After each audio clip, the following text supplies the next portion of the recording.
Hello everybody and welcome back to my channel. Today I wanted to do a look back on the 2017 in general. I just got home from work and I wanted to film this video so that I can upload it tomorrow right before I go out because it is New Year's Eve currently. I'm going to a party and you know what that means. Drugs. In general, 2017 was a good year. I think overall it was a good year. Yes, for me.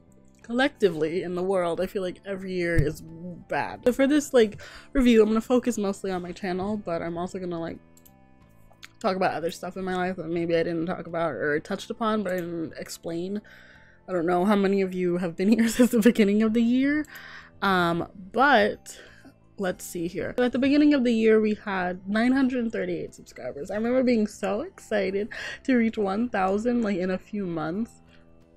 And we're at 7,800 or something. That was crazy. It was crazy because my two top videos, my machinimas, did so well, beyond what I ever thought they would do. And I went from 100,000 views in total to 1.5 million views in total. I put so much work into them and they paid off so much.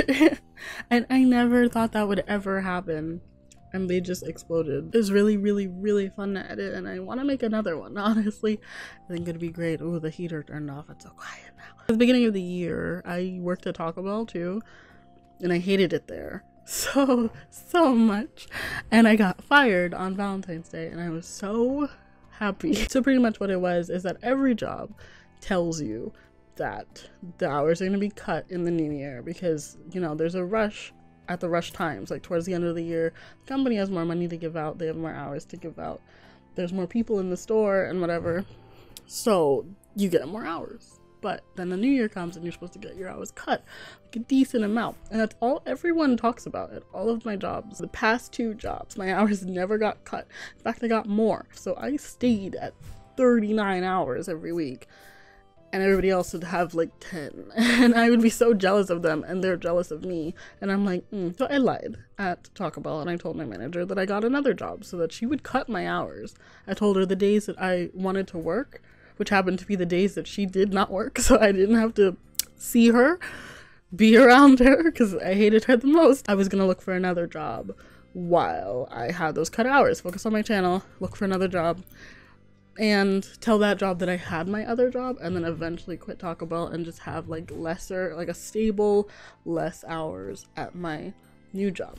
I never found a new job in time because I didn't show up to one shift that wasn't in my availability that I gave her, and then she was like, you don't work here anymore, and I was like, okay. So that's how I got fired. So then I did YouTube for 6 months straight, full-time, which is so fun. That's when I made my machinimas, because I had so much time. I spent 3 days on each of them. Also, I moved out of my house, which was something that I don't think I talked about at all. My family, because if you remember, I had a room, I was in my bedroom and there was a purple background.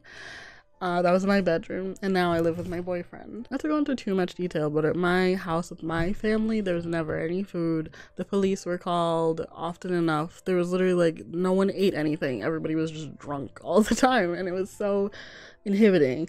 And I wanted to move out of my house for my entire life, and I went on vacation with my boyfriend and his family last year, and then I came back and I just realized that I didn't even need to stay there. I could leave and it didn't have to be this huge dramatic thing.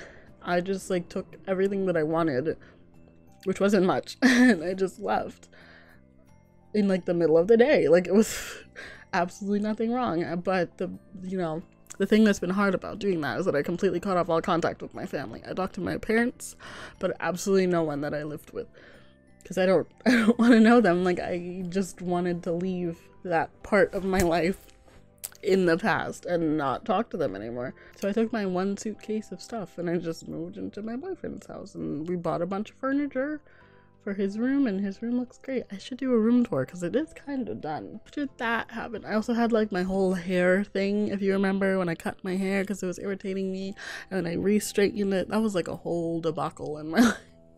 Another identity crisis. I just have too many. Someone complimented me on my eyebrows, and I've been self-conscious about my eyebrows for my entire life, and as literally for as long as I can remember, because they were like so bushy and they have no shape to them when they're like, you know, by themselves. And someone complimented me on them, and when she did that, it like flashed back to a memory I have of in like 6th grade when somebody complimented someone else's eyebrows, and then I said thanks, and it was just like the most embarrassing moment ever because my eyebrows look like garbage. And I was like, wow, are you sure you're talking to me? And then I was like, it was like so joyful, and it was such a stupid thing. I'm trying to think of other things that happened this year. I'm just trying to remember stuff. It was just like a year of like cleansing. I just cut out the toxic people in my life. I had friends that I stopped talking to, so many friends that I stopped talking to, stopped trying to keep talking to. I cut out my toxic family, I cut out toxic friends, I moved out of my toxic house. It was just like, it's like the year of healing. I got rid of my toxic job, like I just cleansed all of that garbage out of me, and now here I am, complimented on my eyebrows. I feel like next year will be a really good year for me because like this, towards the end of this year, it's been getting so much better and better and better. Since I got this job, I feel like my life has just been falling into place, and I literally felt like it was fate when I got a call for an interview from that job because I applied to it months ago, like months before, and then I just went in to buy something, and my friend was working there, and she was like, you should apply. And then I was like, okay. And then I applied again, and then they called me. And then I got an interview the next day, and then I got hired that day, and then it was just all like spiraling perfectly into place. In conclusion, 2017 was a year of cleansing, and 2018 I feel like will be me rebuilding my life, like with good foundation instead of the mess that it was for my entire life, because I never had like half the things that normal people have, like parents, self-esteem, and like clear likes and dislikes. Ask me what my favorite color or my favorite scent or my favorite food is, I can answer those things, and I couldn't before, and I feel like that's not something normal people have a problem with. Next year will be a good year for my mental health and everyone's. Honestly, I like that. Maybe it's just that I'm seeing it more on Twitter, like because it's being brought to me by my friends who are also seeing it more on Twitter. A lot more talk about mental health problems and more support for it instead of making it into a joke, because I know that's a big joke to have social anxiety, but I would give anything not to have social anxiety and just be a normal person. But I'm, you know, going to a party, which is something that I would never ever do in a million years, and I'm excited about it, so I'm making steps towards a better Ashley. I'm really excited for next year. I'm gonna have a whole different video about my New Year's resolutions and also my January like update, my January favorites and everything, because I have so many favorites. It's been 20 minutes. I'm gonna go to my party now. I will see you guys tomorrow. Get these flies out of my face. I will see you guys tomorrow with some more videos. I'm really excited. I hope that made sense. I love you so much. Goodbye.